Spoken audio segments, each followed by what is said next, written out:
Hi and welcome to Bad Influence. This week we'll be looking at the latest ice hockey game on the Mega Drive.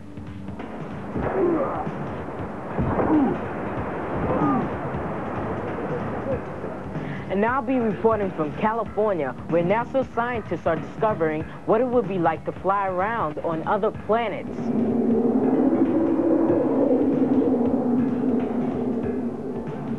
And I'm going to be having a smashing time with some consoles and cartridges. Excuse me a second, Ben. Can I do it now, Violet? No, not now, Andy! Oh. First, we're going to go and dim the lights and visit a haunted house. It's a game on the PC called Alone in the Dark. This game is state-of-the-art. The animation and the sound is brilliant. The sound's really eerie and atmospheric, and you view the game from different angles, just like being in a film. You've got to explore the house and discover the mystery behind it. I'm going to take this oil lamp because I might need it later when the room's dark. You can also choose to be a man. The man has got different qualities. He's physically stronger, but the woman's brainier, and I'm not going to comment on that. Right, I'm just going to go and see what's in this chest. Go and open... oh no, beaten to it by a monster. This game, Alone in the Dark, is out in the shop for the PC only on the 19th of November. Oh no, I'm going to put her into fight mode now, and I've got no weapon, so all I can do is kick. Take that! Oh no, whoops. Take that, fiend. Ah, hello again, slimy furtlers. Namrude here at the back door with more hints and tips. Now say after me. Aid, nai, ra, la car. Louder. Aid, nai, ra, la car. Now look out of the window. Is it raining? No, of course it isn't, because Aid, nai, ra, la car is a cheat for a Jurassic game on the Mega Drive called Splatterhouse 2. At the beginning of the game, you can enter passwords to jump to later levels. Now don't tell anybody else these codes. So, Aid, nai, ra, la car gets you to level 6. This code will get you to level 7, and this code will get you to level 8. So that's Aid, nai, ra, la car. Can I do it now, Violet? No, not yet, Andy. We need the video to record games, Master. Right, fair enough. And you, if you've got a video, can use yours to video the data blast at the end of the programme. I showed you how to use this last week. You get the idea. Video the credits, then rewind the video and play it back to yourself, but don't play it back at normal speed. Play it back using your pause and your frame advance, and 50 or more pages of information will become accessible to you completely free of charge. Last week we had several calls asking how the scoring works in our reviews. Well, the magazines normally award a percentage, but strangely enough, 50% isn't an average game, because they seldom award less than 60%. So we decided to have a more sensible way of reviewing things. We award up to 5 stars instead. So, 5 stars is really Jurassic. 4 stars, pretty good, worth buying. 3 stars, an average kind of game. 2 stars, don't buy it unless you are a real fan of that particular type of game. And 1 star, we wouldn't touch it with a 10-foot joystick. It's a complete turkey. But I'm sure that doesn't apply to our main review for this week. NHLPA Hockey, the follow-up to EA Hockey, one of the best-selling games on the Mega Drive ever. All the big names are there. They all have different playing styles, and here to fight it out for Bad Influence are Adam and Sarah. I like this game a lot, but it's too much like the original EA Hockey, so if you've got it, just don't bother buying it. But I still like it. But still, to appreciate it properly, you've got to have 2 players, so find yourself a friend. Unfortunately, I've only got Sarah. Thanks a lot. To control a player, B is to pass and tackle, and C is to have a shot at goal. Foul! What do you mean, Thank foul? you. It was a face action, just because I blasted the puck too hard. Yeah, I know, well, that's not my fault, is it? Anyway, here Wasn't there. comes my player now. You can't say nothing about fouls. Oh, I don't, what a but goal. That's it, goal is set.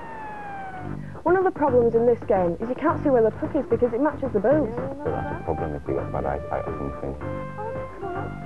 And look at the play down there, like, it's not violent enough. You hit the players, like, just get back up again. They don't get any real injuries or something. This has been one of the best sports games I've ever played.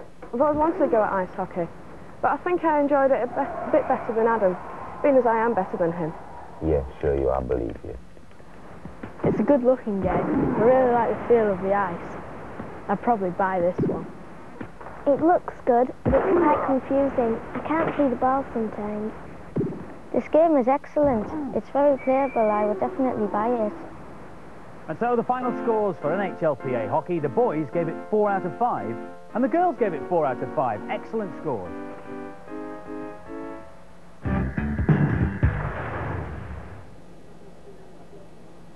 The technicians who work in this room tend to have a faraway look in their eyes. Their job is to explore other planets. They're tracking spacecraft that are traveling to the far reaches of the solar system. One of the latest missions, called Magellan, is to map the planet Venus.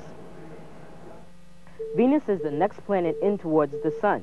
It's the nearest planet to the Earth and most visited. Over 20 spacecraft have been sent there. But until now, scientists have known very little about the surface of Venus because it's always covered in dense cloud.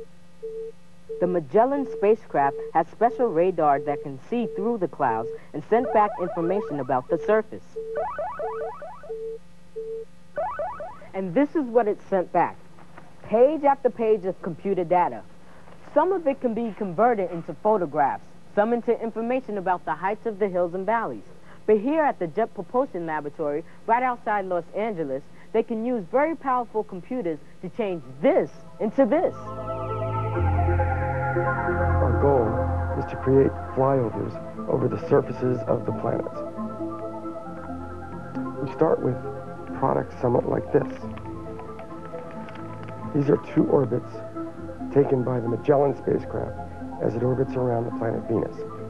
And they're tied together, mosaic, to create larger pictures of the surface of the planet. The Magellan spacecraft sends back 3 different types of information: pictures, height, and how hot the planet is at different points. Before the fly-throughs can be made, all this information has to be combined.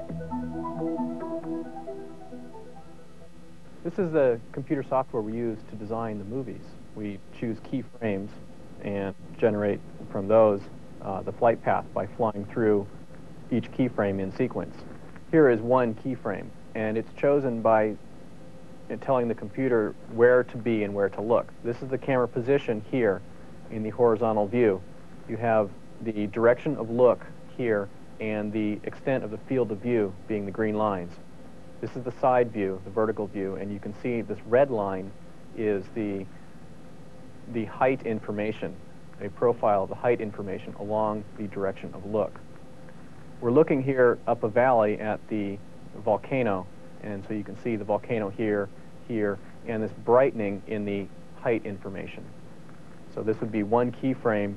We generate these frames at a rate of about 1 per minute for the videos that we make. And so to do an entire movie might take several days or a week.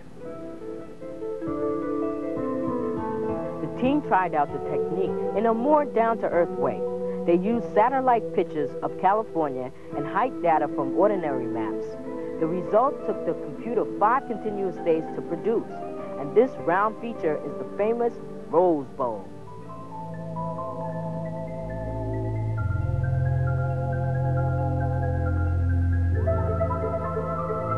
You may wonder how we get color from radar images. Well, this image was taken by the Soviet spacecraft, and it was taken by a lander. In fact, you can see the edge of that spacecraft, and the data was transmitted back from that lander to the Earth, and so we have a few images in color of the surface. We use the hues from this image to create the color that you see in the Venus flybys.